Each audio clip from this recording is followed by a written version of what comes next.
Lenox's first Chicago Med romance continues an unwanted story trend that needs to stop. Caitlin Lenox is one of Chicago Med Season 10's newcomers, but she unfortunately couldn't make it all the way through the season without her first romance storyline going south in an all-too-familiar way. Chicago Med's cast haven't always been the luckiest when it comes to love. They fall in love at the wrong time or with the wrong people and often break up, sometimes breaking up with the same person more than once. The main exceptions are those in which someone dies before their relationship can crumble. That's certainly been the case in Chicago Med Season 10 as well, possibly more so in at least a few cases. But up until recently, Caitlin Lenox never seemed like the type to get wrapped up in emotional attachments.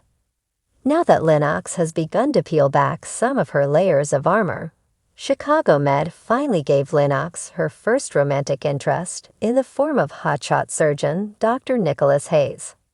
But after a huge reveal in Chicago Med Season 10, Episode 20, it's uncertain whether Hayes will even be around for the Chicago Med Season 10 finale. If there's one thing NBC's top-rated drama Chicago Med knows how to do well, it's how to deliver a twist. Lenox and Hayes have been building toward a relationship since Hayes first appeared less than halfway through the season in Season 10. Episode 10, Broken Hearts. Caitlin initially resisted the obvious sparks between them. But by Season 10, Episode 20, she's preparing for the two to embark on a trip to Myrtle Beach together. It's a promising romantic future for Caitlin, right up until she learns the truth. Earlier in the episode, Hayes gave Lenox a private surgical training, during which he gently guided her arms. When his hand moved down to her waist, they shared a passionate kiss. But then Caitlin learns from Naomi that Hayes harassed her by using the exact same move when she started her cardiothoracic residency. Lenox had been chastising Naomi for multiple no-shows when she was supposed to scrub in with Hayes, but now she knows why. The episode ends with Hayes texting Lenox from outside as she finishes packing for Myrtle Beach, but she ultimately throws her phone down in distress. It's hard to think of problematic romance on the show without immediately thinking of Hannah Asher's Chicago Med relationships. Asher and Ripley have had ups and downs, but things hit their lowest when Ripley started drowning himself in alcohol after Sully's death and became a miserable boyfriend in the process. They've since made amends, but it doesn't look like they'll get back together. And Dean Archer seems to have some interest in Hannah, but he's still such an aggressive personality, at times that Asher might be better off just dating outside of Gaffney. But Asher's far from holding a monopoly on ill-advised relationships. In Season 10 alone, Charles lied to protect Jackie while knowing she had feelings for him. And Lynn nearly hooked up with Ripley over nothing more than mutual grief. But Chicago Med's John Frost and Ainsley Town storyline takes the cake. Ainsley played John's mother on TV and used their relationship to groom him while he was still underage, then finds him at Gaffney to stir up his trauma all over again. Maggie also had a breakup, but it was borderline painless compared to the above examples. Out of everyone in the main cast, the only one with something resembling a stable relationship is Sharon Goodwin. When she hasn't been busy dealing with Chicago Med's nurses' strike, Goodwin's been exploring her relationship with Dennis Washington and meeting his daughter for the first time. However, this also led to a dispute between them about the future of their relationship, so it's far too early to tell if things will truly stay healthy for long. The unfortunate part about this uncertainty is that it's not as common an issue for the other One Chicago shows, each of which has at least one healthy relationship. Chicago Fire has Kid and Severide. Chicago PD has Ruzek and Burgess.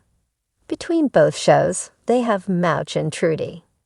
By that math, Chicago Med only needs 1.5 healthy relationships to hit quota.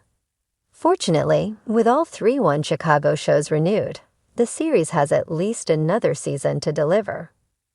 When Dr. Ripley Lenox first scrubbed into Chicago Med, fans were intrigued. With his sharp jawline, precise hands, and a charmingly cynical wit, he felt like a breath of fresh air among the increasingly tangled lives of Gaffney Medical Center's staff. Viewers hoped the new trauma surgeon might break from the soapier tropes that have plagued Chicago Med's storytelling over the past few seasons. But instead, Lenox's first major romance storyline has slid neatly, and disappointingly, into one of the show's most overused trends: forced hospital romances with little build-up and even less emotional payoff. Lenox's entanglement with Dr. Hannah Asher, though crackling with chemistry in isolated moments, feels like a continuation of Chicago Med's habit of manufacturing romantic tension between colleagues simply because the script demands it. Rather than allowing the relationship to unfold organically, their connection was accelerated through a series of emotionally manipulative beats, trauma room near misses, tense elevator rides, and one drunken rooftop conversation that somehow ended with an impromptu kiss. Cue swelling music, fade to black. We've seen this before, again and again. For longtime fans, the pattern is familiar. A new doctor arrives, brings a mysterious past, locks eyes with a colleague, and within 3 episodes, they're either making out in the locker room or navigating a messy love triangle. Instead of building slow-burn relationships grounded in shared experiences and emotional resonance, Chicago Med writers often opt for flash-in-the-pan romances that serve more as plot devices than character development. Ripley Lenox had the potential to buck this trend.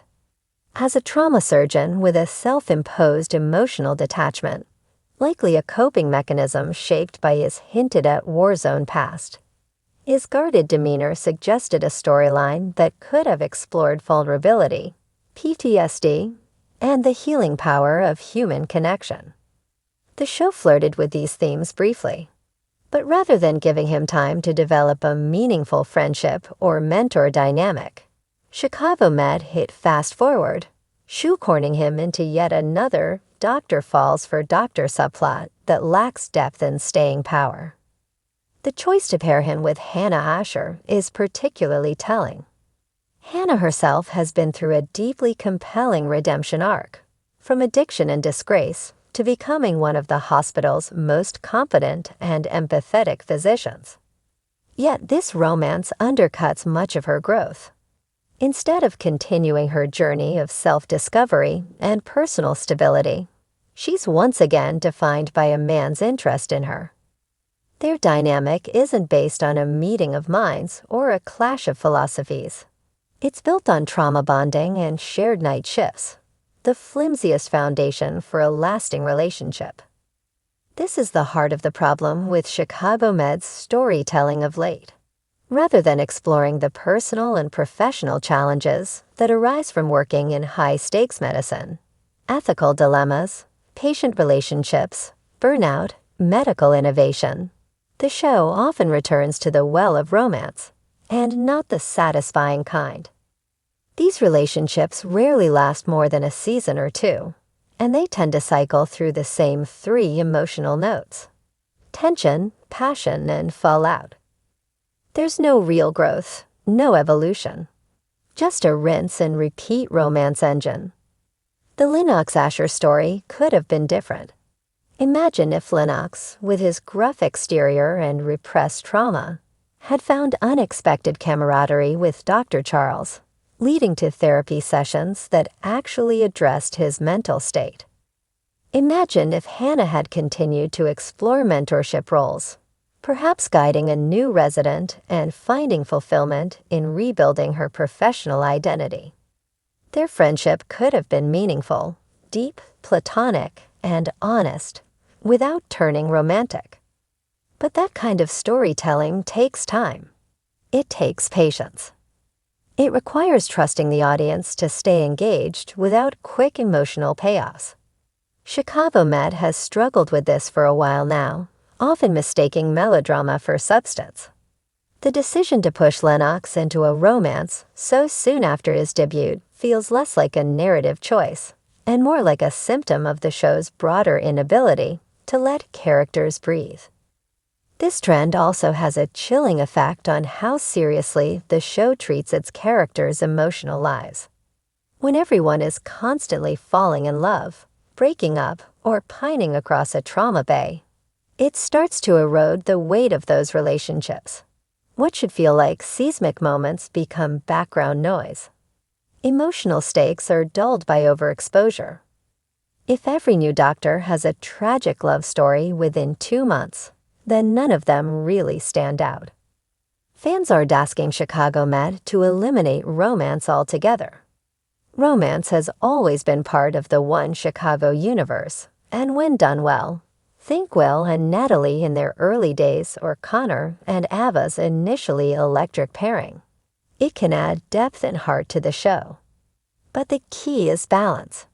Romance should emerge from who these characters are, not what the plot needs them to do. The hospital should be a backdrop for human drama, not a dating app in scrubs. As the season continues, there's still time for the writers to course correct. Maybe Lenox and Hannah will realize they're better off as friends.